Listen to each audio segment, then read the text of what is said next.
नियम है, आज भी नीति नियम। जिसके घर में संपदा की कमी होती है, जिसके घर में कर्जा बढ़ जाता है, लक्ष्मी नहीं आती, बहुत टेंशन की जिंदगी जीता है मनुष्य, व्यापार चल नहीं रहा, बहुत तकलीफ का जीवन चल रहा होता है, तो आज भी नियम है महाराज, आज भी नियम।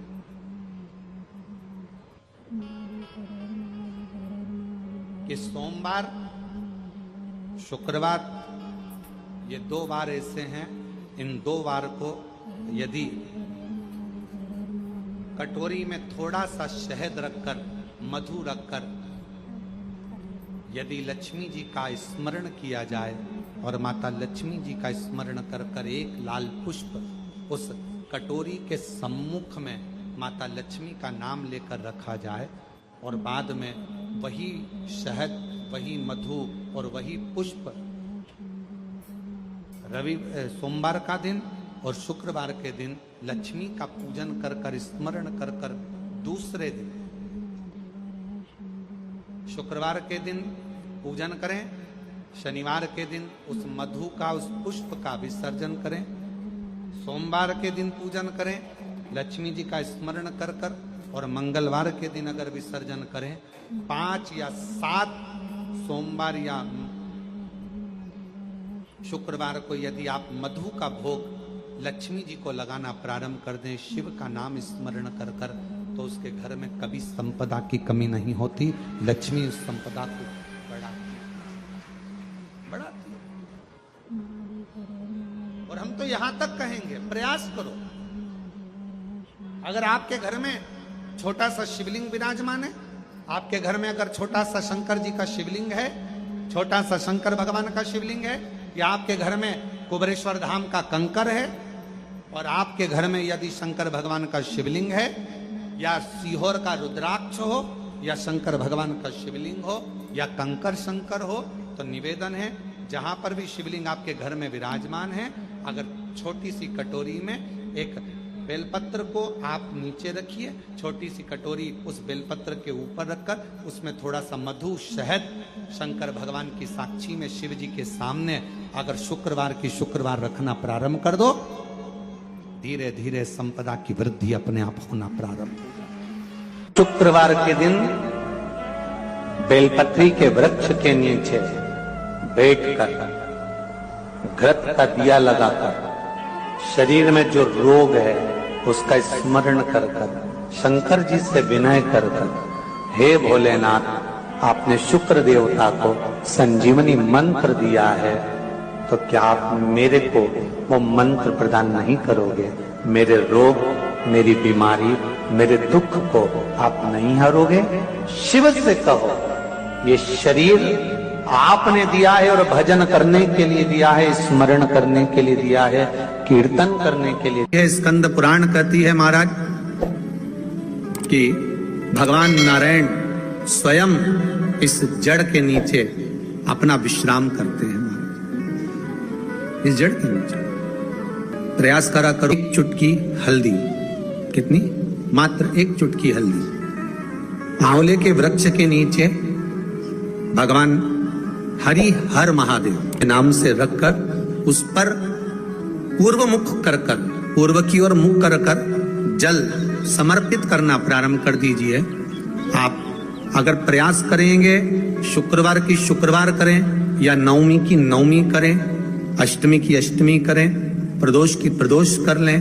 मन जब दो होने लगे तब एक श्वेत पुष्प लेकर उस सफेद पुष्प में थोड़ा सा हल्दी और कुंकू का लेपन कर कर किसी भी शंकर के मंदिर में, शंकर के शिवलिंग पर यदि ब्रह्मेश्वर महादेव का नाम लेकर उस फूल को, पुष्प को समर्पित किया जाता है, फूल को चढ़ाते समय, फूल जब समर्पित किया जाता है तो फूल का जो मुख है, जैसे ये डंडी है फूल की, और फूल का जो मुख है, जहां आप बैठे, इधर बैठे हैं तो इधर, उधर बैठे हैं तो उधर, इधर बैठे हैं तो इधर, फूल का मुख अपनी ओर होना चाहिए। उस भगवान शंकर के शिवलिंग पर ब्रह्मेश्वर महादेव का नाम लेकर यदि वो श्वेत पुष्प, हल्दी और कुंकू लगाकर समर्पित करा जाता है तो व्यक्ति का मन बार बार डामाडोल नहीं होता और वो एकाग्र चित्त होकर अपनी मंजिल तक पहुंच जाता है। वो ब्रह्मेश्वर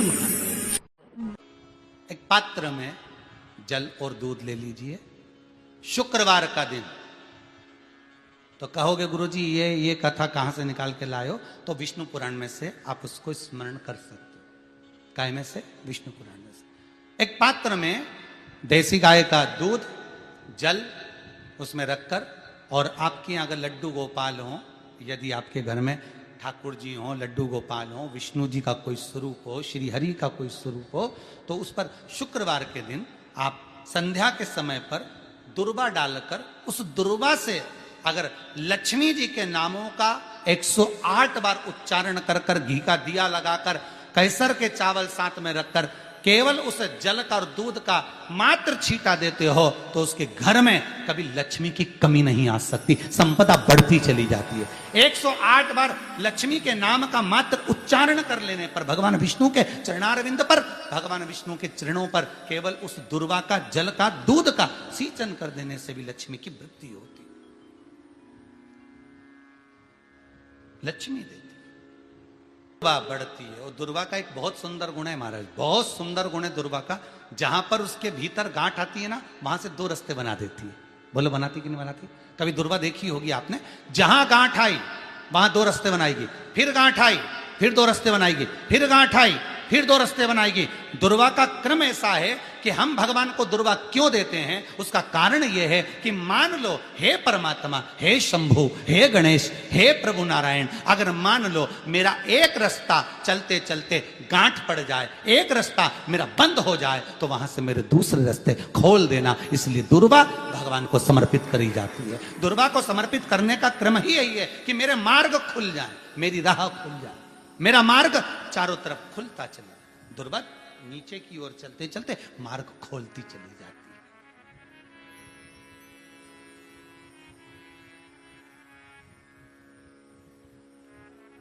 अमृत है ये, इसलिए नष्ट नहीं होती। तोड़ के रख लेना, प्रैक्टिकल करके जरूर देखना, सीवर वाला महाराज कहीं झूठ तो नहीं बोल रही है। तोड़ कर रखो दुर्वा को, बोरी में भर कर रखो। 4 साल, 6 महीने, 8 महीने बाद सूख जाए, बेकार हो जाए, उसके बाद भी उसको खेत में, बगीचे में कहीं ले जाकर पटक देना, 8-15 दिन पानी देना। देखो फिर वापस वही हरी की हरी होना, वही कहीं ना कहीं से स्फुटित होते फिर आगे बढ़ना चालू कर देगी। उसका तत्व है अमृत, वो अमर है, मरती नहीं, फिर चालू हो जाती। शिव कहते हैं यही अमरता है, यही अमरता है कि दुख आया तो मरने की नहीं सोचना है। तकलीफ आई, कष्ट आया, रोग आया, बीमारी आई, थोड़ा सा तकलीफ आ गई, थोड़ी बीमारी आ गई, थोड़ा दुख आ गया, तो ये मत सोचना मैं मरना है। नहीं नहीं नहीं, अभी तो और जीना है। तो किस लिए जीना है? कोई कहेगा इसको कहीं आसक्तियां होंगी, घर की, परिवार की, कुटुंब की, कबीले की, इसलिए जीना चाहती है, इसलिए जीना चाहता। नहीं, आसक्ति एक रखना कि मैं जीना इसलिए चाहता हूं, मैं और जीना चाहती हूं, इसलिए चाहती हूं कि अब मैं भगवान का भजन करना चाहती हूं। अभी तक मैंने परिवार, कुटुंब, कबीले, संसार के लिए करा, अब जितनी जिंदगी दी उस मालिक ने, अब मैं उसका भजन करूं। दुर्वा भगवान विष्णु को चढ़े, दुर्वा गणेश जी को चढ़े, दुर्वा शिव जी को चढ़े, दुर्वा ब्रह्मा को चढ़े, दुर्वा इंद्र को चढ़े, दुर्वा पितरों को चढ़े। कितना सुंदर कहा है। जिसके घर में पितृदोष प्रबल होता है, बहुत प्रबल पितृदोष है, तो उसके घर के जहां पानी का मटका रखा था, पितृदोष मालूम है ना? पितृदोष का लक्षण क्या होता है? 1 रुपए कमाओ, 1.25 रुपए खर्च हो, समझ लेना पितृदोष है। रात्रि को सो गए तुम, बड़े चक नींद आ गई तुमको, बहुत प्रेम से सो गए, सोने के 1.5 घंटे या 2 घंटे बाद तुम्हारी नींद खुल जाए और कम से कम आधे घंटे तक तुमको भूख लग रही हो, समझ लेना पितृदोष। सोकर उठने के बाद में जैसे ही 1-2 घंटे की नींद हो गई और अचानक नींद खुल गई और तुम्हें भूख लग रही है, भूख लग रही है, प्यास लग रही है बहुत तेज, अभी सोए हो, 1.5 घंटा ही हुआ, 2 घंटा ही हुआ, भूख लगने लगी, बहुत तेज भूख लग रही है, समझ लेना पितृदोष। पितृ भूखे हैं, भोजन की याचना कर रहे हैं, भोजन की याचना। सोने के बाद तत्काल नींद खुले 2 घंटे के बाद भूख लगे, उसका भी एक समय बताया है महाराज ब्रह्मवर्ता पुराण के अंतर्गत कि रात्रि को सोने के बाद में 1 घंटे की नींद हो जाए और उसके बाद में 2 घंटे के अंदर वापिस नींद खुल जाए और भूख लगने लगे तो समझ लो पितृ भूखे हैं, भोजन मांग रहे हैं, अन्न मांग रहे हैं, पितृ दोष है।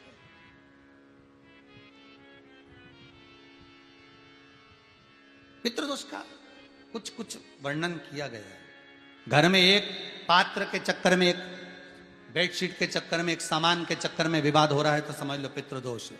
1 रुपया कमाया, सवा खर्च हो रहा है, पितृदोष है। घर में एक बीमार, दूसरा फिर बीमार हो गया, तीसरा फिर बीमार हो गया, एक ठीक हुआ, एक बीमार हुआ, पितृदोष है। पितृदोष का भाव तो उसके लिए करना क्या है? शिव महापुराण की कथा कहती है, सुंदर गणेश जी का चरित्र वर्णन करता है, स्कंद पुराण कहती है, विष्णु पुराण कहती है कि दुर्वा 21 दुर्वा की गांठ बनाकर, 7 गांठ 21 दुर्वा की बनाकर जो अपने पितरों का मटका, मटका मतलब परिंदा, हंडा जो भी पानी का भरते हो, उसके नजदीक में मात्र एक कटोरी में चावल रखकर उसमें अगर दुर्वा रख देता है तो मात्र 5 या 7 दिन में पितृदोष समाप्त होना प्रारंभ हो जाता है। उसके घर में लक्ष्मी की वृद्धि होने लगती है, सुख शांति अपने आप आने लगती है, उसका क्लेश समाप्त हो जाता है। दुर्वा में वो गुण है जो पितृ भी उसका भाग अमृत तत्व प्राप्त करना चाहते, अमृत देना चाहते। और सरल भाषा में समझिए, जिसकी फैक्ट्री नहीं चल रही हो, फैक्ट्री में बार बार कुछ तकलीफ आ रही हो, गाड़ियां नहीं चल रही हो, 4 व्हीलर गाड़ियां ले रखी हैं, कभी ट्रक गड़बड़ हो रहा है, कभी ट्रक में ये हो रहा है, कभी गाड़ी में ये हो रहा है, कभी बस में ये हो रहा है, बस एक काम करना है, दुर्वा का थोड़ा सा भाग लेकर पानी के लोटे में उसको डालकर 5 अक्षत के दाने उसको पटक कर उस गाड़ी के अंदर उस कलश को रख दो, बस आधे घंटे के लिए, और उस पानी को चक्के के चारों तरफ डालते डालते जाइए दुर्वा के साथ में, तकलीफ नहीं देगा। फैक्ट्री का भी यही प्रमाण है। दुर्वा में वो अमृत तत्व छुपा है जिसका सुख आनंद दे जाता है, आनंद। शिव पुराण कह रही है महाराज, दुर्वा का एक नाम और है, उसका नाम है अमृत जन्मा। क्या नाम है? अमृत जन्मा। दुर्वा का एक नाम और है। मारवाड़ी लोग इसको ध्रुव भी बोलते हैं, ध्रुव बोलते हैं। दुर्वा का वो सुख। शंकर भगवान गौ माता दूध की धार लगाती है, इसलिए दुर्वा का दूध से बड़ा मिलन है, बड़ा आनंद है, बड़ा सुख है। कोई भी ग्रह अनुकूल नहीं है, सब बेकार चल रहे हो, सब प्रतिकूल चल रहे हो, दूध के पात्र में दुर्वा डाल लो, पीपल के वृक्ष के नीचे चढ़ा कर आओ, राहु केतु शुक्र शनि जो भी गड़बड़ है सब सुधरना चालू हो जाता है। दुर्वा का वो सुख। जिस नदी में स्नान करो, तीर्थ में जाकर उस नदी के पास में कोई बगीचा लगा हो, वहां की दुर्वा को तोड़कर स्नान करते समय नदी में मात्र विसर्जन कर देने पर पितरों को पिंड पहुंच जाता है।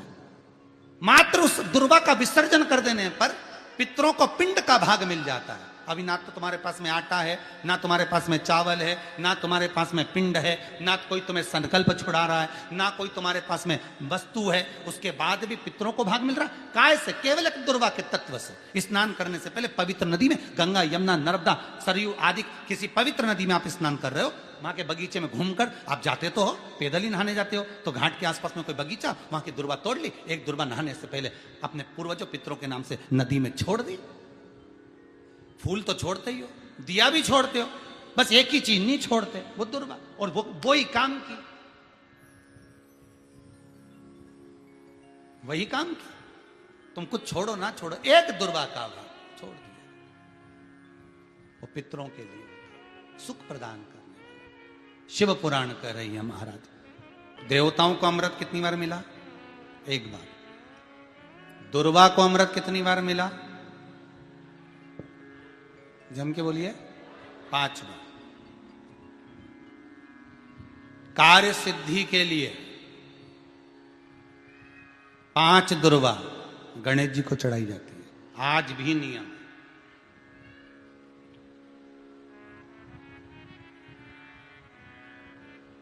कभी आपको मौका मिला हो और आपने रावण संहिता पढ़ी हो, कौन सी संहिता? रावण संहिता। क्योंकि रावण शिव का उपासक था, भजन करने वाला था। शिव तांडव स्तोत्र आज भी लोग रावण का एक आनंद में पढ़ते। तो शिव का उपासक है रावण, शंकर का उपासक। विद्वान भी था, ज्ञानवान भी था। वो तो देवता के हाथ से मरना था उसको, इसलिए उसने मांगा ही यही था। जो मांगा वो मिला। तो रावण संहिता अगर किसी ने पढ़ी हो तो उसको मालूम होगा, रावण संहिता में 4 तरह के तिलक का महत्व बताया। कितने तिलक? 4। उन 4 तिलक में सर्वश्रेष्ठ तिलक रावण बताता है। एक तिलक सर्वश्रेष्ठ है, वो है दुर्वा। जो दुर्वा होती है, उस दुर्वा को जलाकर उसकी भस्म तैयार कर कर उसमें गाय का, श्वेत गाय, कौन सी गाय? सफेद। उस गाय के शरीर पर कोई दाग ना, उसके शरीर पर पूर्ण तरह से श्वेत हो, ना लाल उसमें कोई धब्बा हो, ना काला धब्बा हो, ना कोई कलर हो, बस केवल श्वेत। रावण संहिता में 4 तरह के तिलक का प्रमाण दिया। तो एक तिलक रावण संहिता में वर्णन आया, एक तिलक का जो व्याख्यान वर्णन किया गया, उसमें दुर्वा को जलाकर राख कर कर भस्म बनाकर उसमें गाय का घी, देसी गाय का घी मिलाकर और उसका बिंदी, उसका तिलक मस्तक पर लगाकर या नैनों में सुरमा लगाकर जो व्यक्ति जिस किसी से मिले वो उसका हो जाता है। उस दुर्वा में इतना प्रबलता आ जाती है, अमृत तत्व जुड़ा हुआ है दुर्वा के। रावण संहिता में 4 तिलक बताएं, उसमें से सबसे 4 तिलक में अलग अलग, एक बेलपत्री की जड़ का तिलक है, एक आंकड़े की जड़ का तिलक है। रावण संहिता में 4 तिलकों का वर्णन है, उसमें मुख्य है सबसे ज्यादा।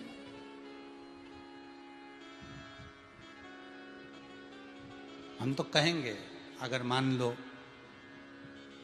वैसे तो नौकरी करने जाओ, सर्विस करने जाओ तो आंख में काजल लगा कर जा नहीं सकते, नहीं तो लोग ही कह देंगे कहाँ से आया है। मालूम पड़े तुम नौकरी के लिए इंटरव्यू देने जाओ और आंखों में काजल लगा के चले जाओ, तो फिर भी एक प्रयास करना, फिर भी एक प्रयास करना, उस दुर्वा का जो काजल बनाओ, मूछे हो, दाढ़ी हो, कहीं कहीं पर भी उसकी एक बिंदी लगाकर चले जाओ, वो असर करेगी और आपको वो जॉब मिल ही जाएगा, ये पक्का है।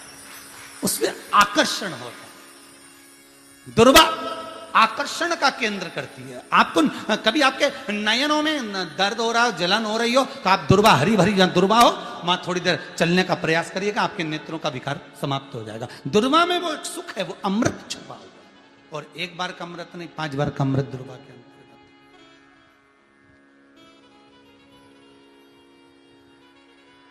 कौन से देवता हैं जिनके ऊपर दुर्वा का जल दूध में मिला हुआ छीटा जाए? श्वेत गाय के। देखो दूध का प्रमाण बार बार दुर्वा के साथ आया, उसका कारण क्या है? क्या कारण हो सकता है उसका? उसका एक कारण है, समुद्र मंथन के समय पर सबसे पहले कुछ निकला था, तो समुद्र मंथन में सबसे पहले निकली थी गौ माता निकली थी। क्या निकली थी? गाय। सबसे पहले निकली थी गाय। और कितनी गाय निकली थी? 5। पहली नंदा, दूसरी सुभद्रा, तीसरी सुरभि, चौथी सुशीला, 5वीं बहुला। ये 5 गाय समुद्र मंथन में निकली। अब समुद्र मंथन में जब गौ माता निकली तो सारे 33 कोटि देवता मंथन में जो लगे हुए थे, उन मंथन को करते करते देवता थक चुके थे। सारे देवता थक चुके थे। बहुला सुरभि और सुशीला से बोली, सुभद्रा से बोली, नंदा से बोली, अपना काम है, एक काम करो, अपन आप रूप दूध की धार बहाना प्रारंभ करो। अपने आप दूध की धार हम मृत्यु लोक में हम भेजें इन देवताओं के लिए, तो देवताओं को अमृत तत्व मिलेगा, आनंद होगा। और गौ माता ने ऊपर खड़े होकर जो दूध बहाना प्रारंभ करा, वो देवताओं के मुख में आधा तो गया और आधा दूध समुद्र पर जब गिरा, और जो मंथन चल रहा था उस मंथन के चलते, कभी दूध का दही का मंथन करना तो क्या निकल कर आएगा, मक्खन आ जाएगा। वो मक्खन तैरता हुआ समुद्र की लहर से दुर्वा पर जा पड़ा। इसलिए आज भी दुर्वा के साथ में गौ माता के दूध का बड़ा प्रमाण है, वो भी देसी गाय, जर्सी नहीं, विदेशी नहीं, देसी गाय। और देसी गाय का दूध का बड़ा बड़ा प्रमाण है सर। हम कई बार कथाओं में कहते हैं, जैसा खाया अन्न, बोलते जाओ, वैसा हो गया मन। जैसा पिया पानी, वैसी हो गई वाणी। और जैसा पिया दूध, वैसी बन गई बुद्ध। बुद्धि कैसे बनी है? दूध से बनी। डब्बे का दूध पियोगे तो डब्बे हो जाओगे, थैली का दूध पियोगे तो थैली, बोतल का दूध पियोगे तो बोतल। दूध का बड़ा असर।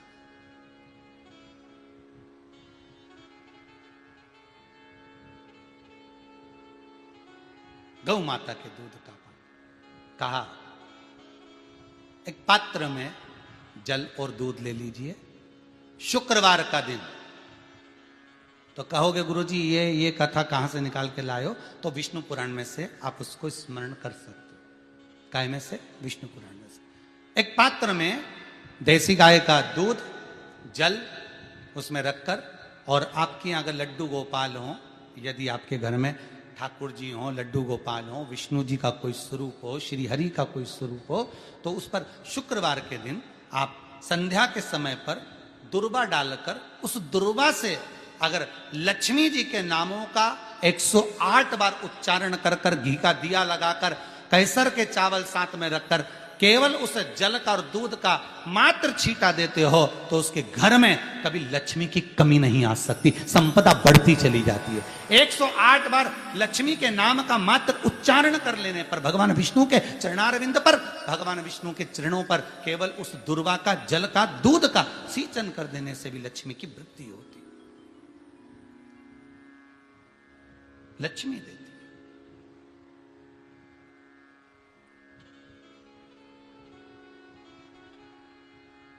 दुर्वा बढ़ती है। और दुर्वा का एक बहुत सुंदर गुण है महाराज, बहुत सुंदर गुण है दुर्वा का। जहां पर उसके भीतर गांठ आती है ना, वहां से 2 रास्ते बना देती है। बोलो बनाती कि नहीं बनाती? कभी दुर्वा देखी होगी आपने। जहां गांठ आई वहां 2 रास्ते बनाएगी, फिर गांठ आई फिर 2 रास्ते बनाएगी, फिर गांठ आई फिर 2 रास्ते बनाएगी। दुर्वा का क्रम ऐसा है कि हम भगवान को दुर्वा क्यों देते हैं, उसका कारण यह है कि मान लो, हे परमात्मा, हे शंभु, हे गणेश, हे प्रभु नारायण, अगर मान लो मेरा एक रास्ता चलते चलते गांठ पड़ जाए, एक रास्ता मेरा बंद हो जाए, तो वहां से मेरे दूसरे रास्ते खोल देना। इसलिए दुर्वा भगवान को समर्पित करी जाती है। दुर्वा को समर्पित करने का क्रम ही यही है कि मेरे मार्ग खुल जाए, मेरी राह खुल जाए, मेरा मार्ग चारों तरफ खुलता चले। दुर्वा नीचे की ओर चलते चलते मार्ग खोलती चली जाती है।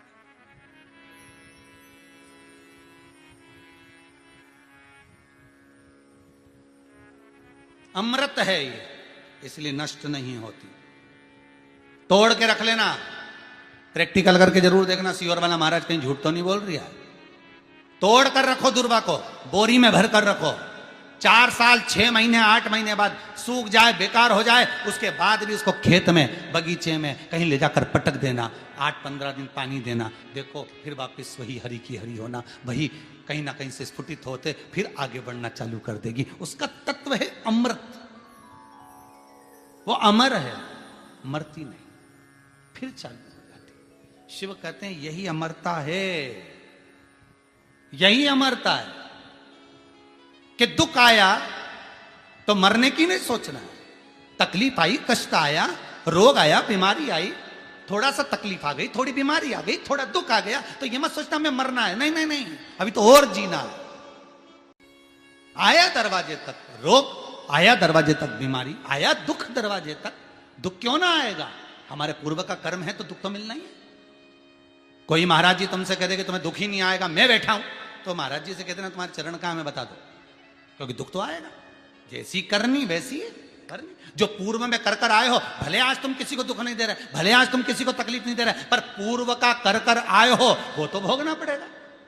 दो कारणों से मनुष्य का शरीर मिलता है, एक कर्म का भोग भोगने के लिए, दूसरा भगवान का भजन करने के लिए। भजन भी करो और दुख भी भोगो। जो मिला है किस्मत में, बड़े प्रेम से मिला, ना जाने क्यों मिला इतना दुख, उसका कारण होगा। वो कारण को ढूंढना बाद में, अपने को ढूंढने की जरूरत भी क्या, अपन तो भजन करो, भजन करोगे तो दुख कटेगा। मंदिर जाने से दुख नहीं कट रहा, दुख कैसे कट रहा है? मंत्र जपने से, नाम जपने से, राम कहने से, कृष्ण कहने से, शिव कहने से, भवानी कहने से। मंत्र जितना जपोगे उतना दुख कटता चले जाएगा, उतना दुख कटेगा।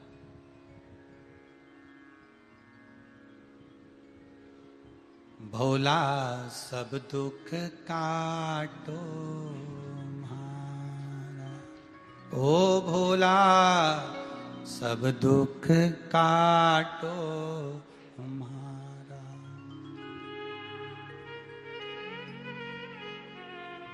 शिव शंकर जपूं तेरी माला, भोला। जैसे व्यक्ति का कोई काम नहीं हो रहा हो, बहुत दिन से लगे, बहुत समय से लगे, ये काम हो ही नहीं रहा, तो शंकर जी का नाम को उल्टा कर कर जपना चालू कर दो, नमः शिवाय ओम। आपको लगे कि आपके घर में शांति बिल्कुल नहीं है, क्लेश बहुत ज्यादा है, बहुत ज्यादा तकलीफ, हमारे घर में कुछ न कुछ जरा सी बात पर विवाद होता ही है, तो प्रयास करिएगा कि आप काली तिल थोड़ी सी, एक काली मिर्ची और 7 लौंग, क्या क्या तिल चीजें हैं, काली तिल, काली मिर्ची, 7 लौंग, केवल ये हथेली में रखकर अपना नाम और गोत्र बोलकर अपने दरवाजे से बाहर निकलकर किसी भी शंकर के मंदिर को समर्पित करिए। शिव पे नहीं चढ़ाने दें तो शंकर की चौखट पर रखें। महाराज, घर में कभी क्लेश नहीं होगा, बिल्कुल शांति, सहजता, प्रेम आपस। भगवान देवाधिदेव महादेव को जल चढ़ाते हैं, उसके 5 अलग अलग तरीके हैं। बहुत सावधानी से सुनना कथा, आपकी और हमारी जिंदगी की सार्थकता को सिद्ध करने वाली कथा। आज पंजाब की इस पवित्र भूमि पर अगर यह प्रसंग निकला है तो इसको आप अगर सुनेंगे तो आपका जीवन सार्थक होगा। शिव जी को 5 तरह से जल चढ़ाने का तरीका है। जैसे पंचामृत होता है, दूध, दही, शहद, घी, शक्कर, ये सब पंचामृत के अंतर्गत आते हैं, उसी तरह शंकर जी को 5 तरह से जल चढ़ाने का क्रम वर्णित किया गया। अब उसको समझेंगे, बहुत सावधानी से समझिएगा। पहला, जल लेकर आए, सीधे डायरेक्ट शंकर भगवान के शिवलिंग पर चढ़ा दिया, यह प्रथम जल का चढ़ाने का तरीका। दूसरा, जहां से पानी बहकर जाता है, जहां से जल बहकर जा रहा है, उसके ठीक विपरीत जल उत्तर में जा रहा है, आप दक्षिण में खड़े होंगे और दक्षिण में खड़े होकर उत्तर की ओर मुख करेंगे और शिव जी को जल समर्पित करेंगे। यह रोग मुक्ति करने वाला है और हमारे रोग पर हमें विजय प्रदान करने वाला है। यह जल चढ़ाने का तरीका। एक, सीधे मंदिर में गए, लोटा भर कर जल उठाया, शिव जी को चढ़ा दिया। दूसरा जल, जहां से पानी बहता है, शिव जी का चढ़ा हुआ जल जहां से बहकर जाता है, उसके ठीक विपरीत में शिव जी का जल इधर जा रहा है तो तुम यहां खड़े हो, तुम यहां बैठो, यहां मत बैठना, यहां मत बैठना, इधर बैठो। अगर रोग का निवारण है तो यहां बैठकर। तीसरा, अशोक सुंदरी से जल चढ़ाते चढ़ाते शिवलिंग तक लेकर जाना और शंकर भगवान के शिवलिंग पर पूर्ण जल समर्पित करना। यह तीसरा तरीका, यह कार्य की सिद्धता के लिए। हम जब किसी से आस न लगाकर परमात्मा से विनती करते हैं तो वो विनती करने का तरीका तीसरा। चौथा, शिवजी पे चढ़ा हुआ जल 5 जगह पर समर्पित करना। गणेश जी, कार्तिकेय, अशोक सुंदरी, शिवलिंग और जलाधारी। ये चौथा क्रम है। जब जिस नारी का, जैसे मेरा नाम मोनिका है, मेरे पति का नाम संजय सिंह है, मैं दिल्ली स्वरूप नगर के निवासी हूं, मेरा फोन नंबर ये है। कहीं बैठी हैं? मैं बाबू को लाए हैं क्या? नहीं लाए? ठीक है, मैं प्रणाम करने के लिए लाई हूं। गुरुदेव बाबा बाबा है, बैठिए बहन। शिव तत्व है, एक जल चढ़ाने का तरीका। शिव जी को हम जो जल चढ़ाते हैं उसका एक तरीका भी हमारी जिंदगी में अगर हमने उसको स्मरण में रख लिया तो हमारी कार्य की सिद्धता को सिद्ध कर देता है, हमें सफलता की ओर लेकर चले जाता है। सीधे जल चढ़ाना, दक्षिण में बैठकर उत्तर की ओर मुख कर कर जल चढ़ाना, अशोक सुंदरी से लेकर शिवलिंग तक जल चढ़ाना, 5 स्थान पर गणेश, कार्तिकेय, अशोक सुंदरी, जलाधारी, शिवलिंग पर जल चढ़ाना 5 स्थान पर, ये चौथे नंबर का। और 5वां जल समर्पित करना,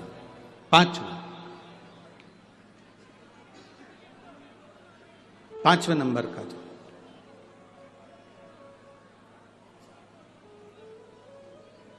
शिव जी को 5 नंबर का जो जल आता है, जो जलाधारी है, ऊपर जिसमें पानी भरा रहता है और नीचे एक एक बूंद टपकता रहता है, जलाधारी में जल समर्पित कर कर उसी जल को बचाकर अशोक सुंदरी वाली जगह पर थोड़ा सा चढ़ाकर उसी में से जल शिवलिंग पर जब हम समर्पित करते हैं तो हम जिस कार्य के लिए जा रहे हैं वो कार्य सफल हो।